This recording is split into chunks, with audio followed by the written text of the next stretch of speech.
welcome back to another video. Today I'll be reading Runaway Lovers, and this is a Tomboo story made by onions_Annie. It has 12 parts. Prologue. Theseus is the prince of the Atlantic. When Theseus is strolling through his garden, he sees a handsome looking boy. He decides it wouldn't hurt to make a new friend. He finds out the boy's name is Mark. They both fall in love, but since Mark is a commoner, his family forbids Theseus from seeing him ever seeing Mark. They run away because without each other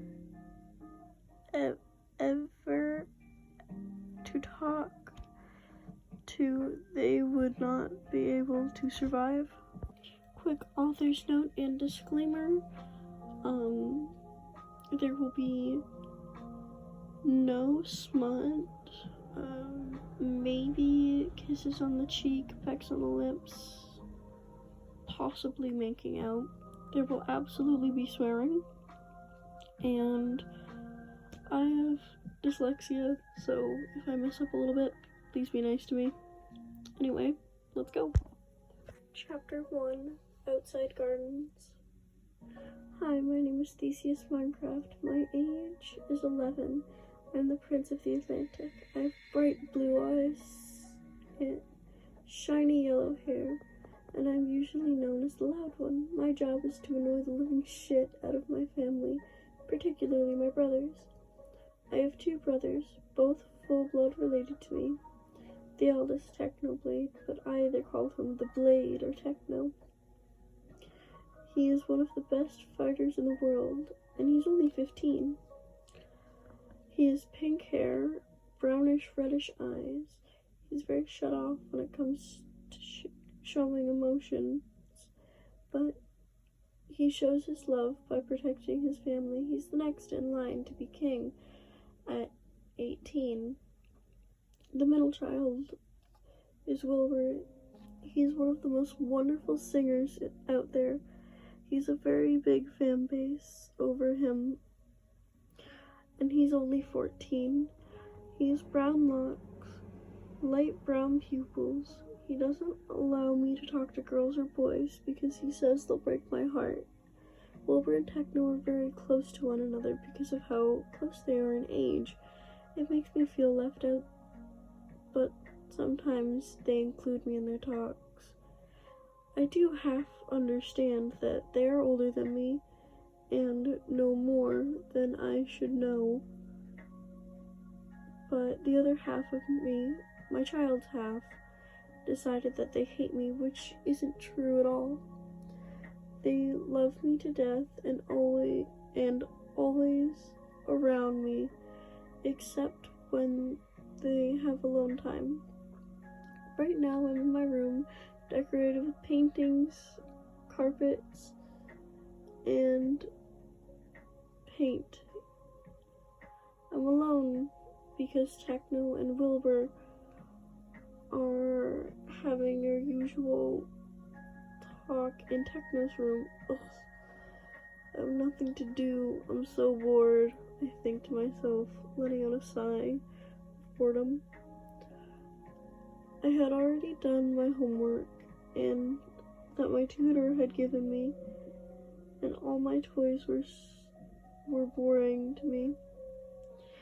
It was 8 a.m. in the morning. Birds were chirping, flying around. Maids and servants were cooking and cleaning.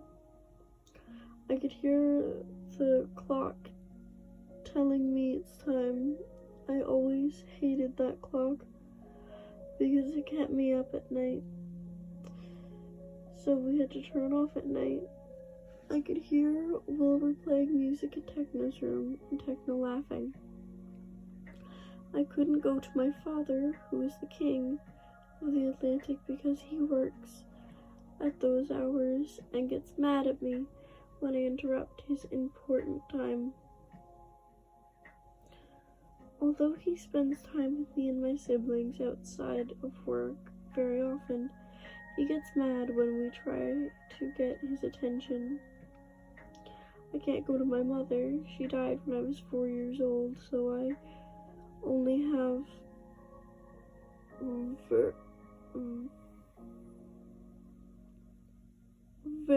vivid memories of her.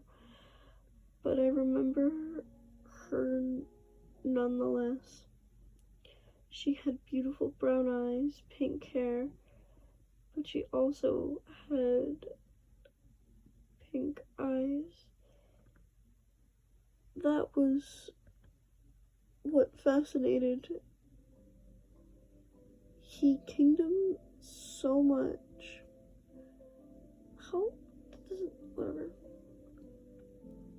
So much was how she could have different hair colors on top of the different eye colors. People always tell me she was an amazing queen, but an even better mother. Oh wait, I could go outside. I could just go to the outside garden for a bit. Nobody would notice. I think to myself, my eyes brightening at my sudden idea. The only problem was that the outside garden was something that was not fenced, meaning you could go outside. There were no guards that would be protecting you if you were to get scratched or hurt.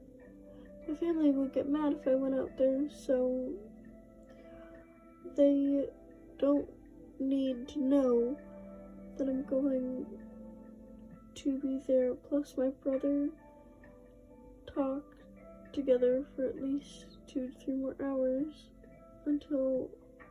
and my father works until 12 a.m. It's fine because I will be back before then. I quickly put on a black coat so the guards won't know it's me. But the coat also keeps you warm. So win-win. I walked past Techno's room, which had laughing boys inside. I guess they turned off the music. I shrugged to myself. I managed to get past the guards. I arrived at the outside garden. I always found the outside garden very enchanting. It had hundreds of different flowers with mixed colors. I put my hand down, touching the flower and running across the field. I fell down and started laughing with joy. My face randomly drops with a negative thought that comes to my 11-year-old brain. Why don't I have any friends? I wish I had friends. Just as the thought slung into my thoughts, I heard ruffling leaves coming from the forest in front of the field, meaning if I were to investigate, I would be going much further away from the castle. At the time, I didn't realize how dangerous it was for a prince that wasn't even strong enough to lift a dumbbell with 2 arms. I began.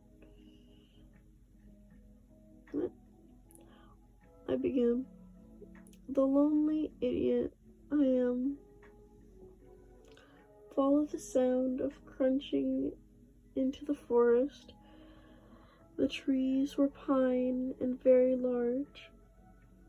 It cast shadows over anyone who dared to venture in it. The forest was always known as a dangerous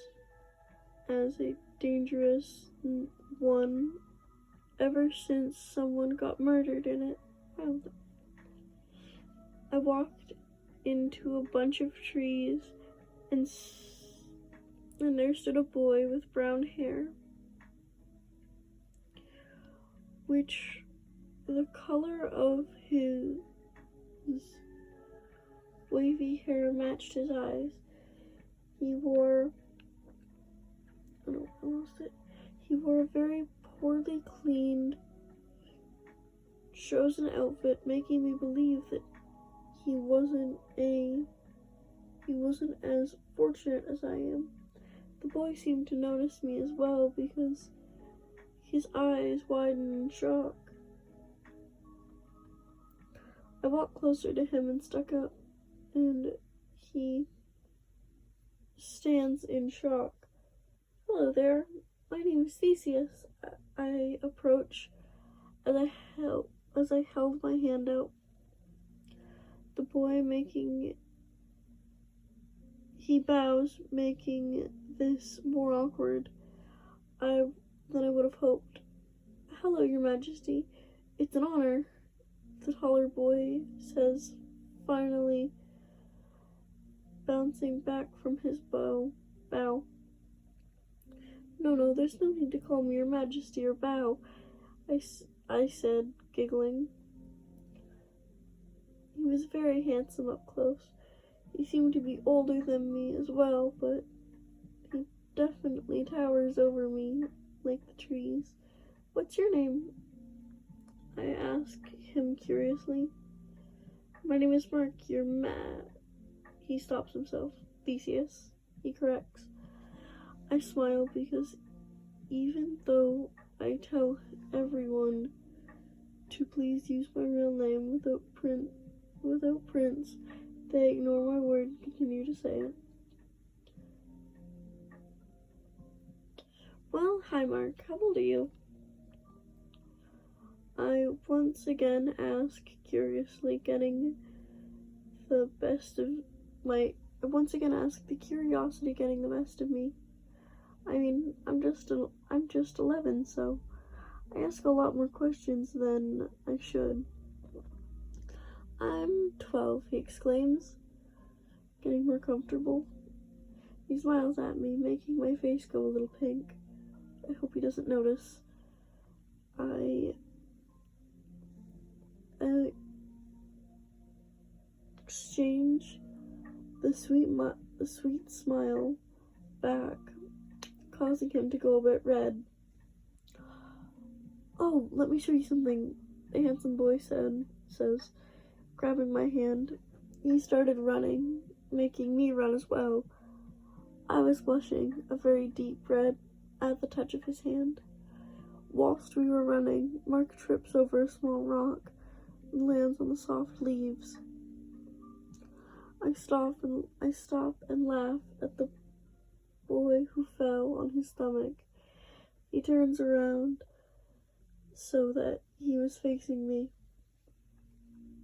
After my laughter dies, I look down at Mark to see his face was full of disappointment. He still lay on his back as I decide it would be a nice gesture to help him up. I put my hand out so Mark can grab it. Mark grabs my hand. I start to pick him up. Suddenly, he pulls my arm down. He pulls my arm, crashing me to fall down on top of him. My face hits his stomach, making him groan. Me and him burst out into laughter, me still on top of him.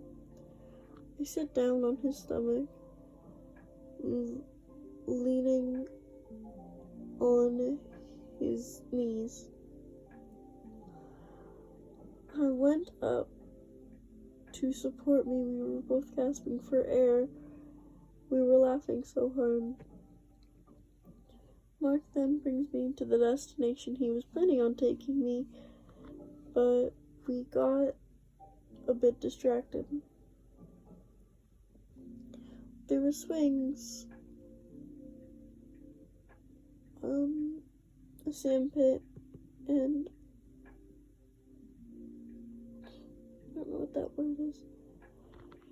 And it was fully empty. It was a playground. Cool, I said in amazement. No one but me has been here for years, he said, looking around with a grin. Well, come on, let's go, I say, running down the hill with green grass to get to the playground. The area was covered in trees, so no one would be able to see me. I start prancing around the area.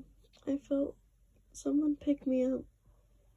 I shrieked in fear as Mark put me down onto a swing. The swing was hanging from a tree branch. May I? He asks.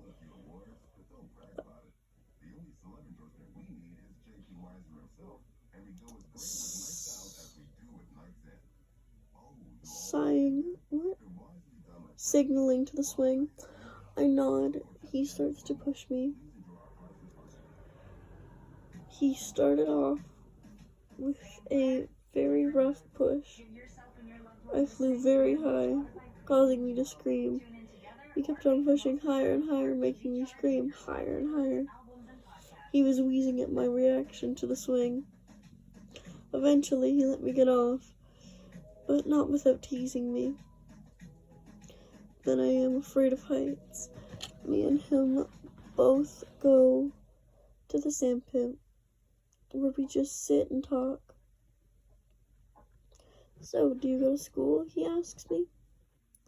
As the conversation started, I think my brothers would kill me if I go anywhere. If I would kill anyone who even tried to look at me. I say dramatically, I dramatically exclaim, putting my hand against my head and pretending to faint. Do you go to school? I ask, hoping he does. Yeah, I do. I wish I didn't. Mark says, rolling his eyes. What is it like? I say, scooting over so our legs and thighs are now against each other. It's hell. We have to do math, socialize, do speeches in front of the class. Ugh. I hate speeches. Ramu says. What? Yeah. Grabbing his hand in a tight ball. What's so wrong with speeches? He looks at me like I asked him a question he's been waiting for someone to ask his whole life. I'm glad you asked, Mark continues. Well, I was in the 5th grade when I had to do a speech. I was so nervous when I went up to the front of the class. I had to do a speech about birds. So I was saying facts about birds, and in the middle of my speech, the teacher stopped me to say it was so boring, to say it was too boring, so I started crying and told her it was a speech about birds. It's going to be boring, in fact. It's supposed to be boring since that day, I've never been able to be a confident speaker. Mark finishes the story with a huff. At this point, I'm laughing my ass off. I couldn't believe that actually happened. He's so handsome. I blush to myself. What are the are the teachers mean? I always wondered if the teachers were mean or not in real life, because on TV they were much more mean than me and Rambo. What? Doesn't make any sense, whatever. Me and Rambo talked all day. I couldn't keep track of the time before I knew it. Look up to the sky and it was night. Oh shit, I'm so dead. Nah, they probably didn't notice me. I try to convince myself. We should probably get going, Mark states, looking up at the night sky. I noticed he was wearing a watch. It was a rubber watch, then watch that a child would wear, but I guess we were children. What time is it? I asked, and worried. His eyes wide in shock. Holy shit, it's 2 a.m. We can't go back until morning. Now we can't go back until morning. I shrug. Mark nods in agreement. We should probably go to sleep since it's late, Mark says. This time it was my turn to nod, as he lies down, grabbing me on the way, forcing me to lay down on him. Let's go, I demand. Let me go, I demand. Mark giggles, closing his eyes and still holding his placement of arms around my body. So this is my fate, I think to myself, falling asleep. We fall asleep in the sandpit. Theseus! Theseus! I wake up to someone screaming my name. It was Mark, the boy I had met and fallen asleep with last night. Theseus, we slept till 11, he said, holding his watch. The joke was indeed 11. I'm going to die. Holy shit, we need to go now, I say, getting up.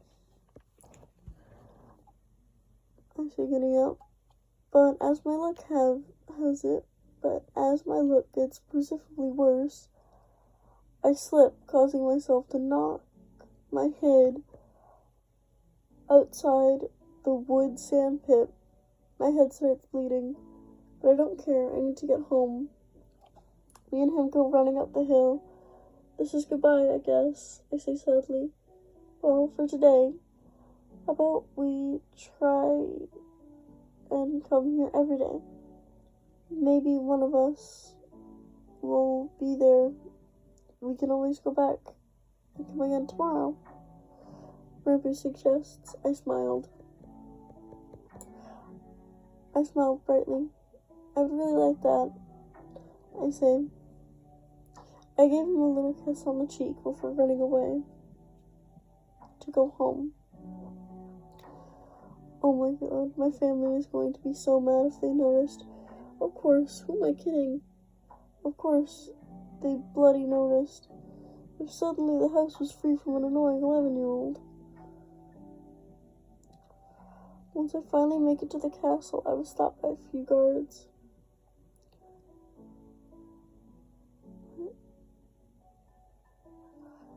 Sorry, Prince Theseus. The king ordered if we saw you, we needed to call him straight away and not let you come through. One of the guards said sweetly, while the other one went to go call my father. 1 or 2 minutes passed, me standing there awkwardly until I was bombarded with hugs from my brothers and father. After the hugs, they started questioning, where were you? Wilbur says in frustration, the gardens. I say, in a way of ease, believe me. Impossible, we checked everywhere. You were in the back gardens, weren't you? Techno growled.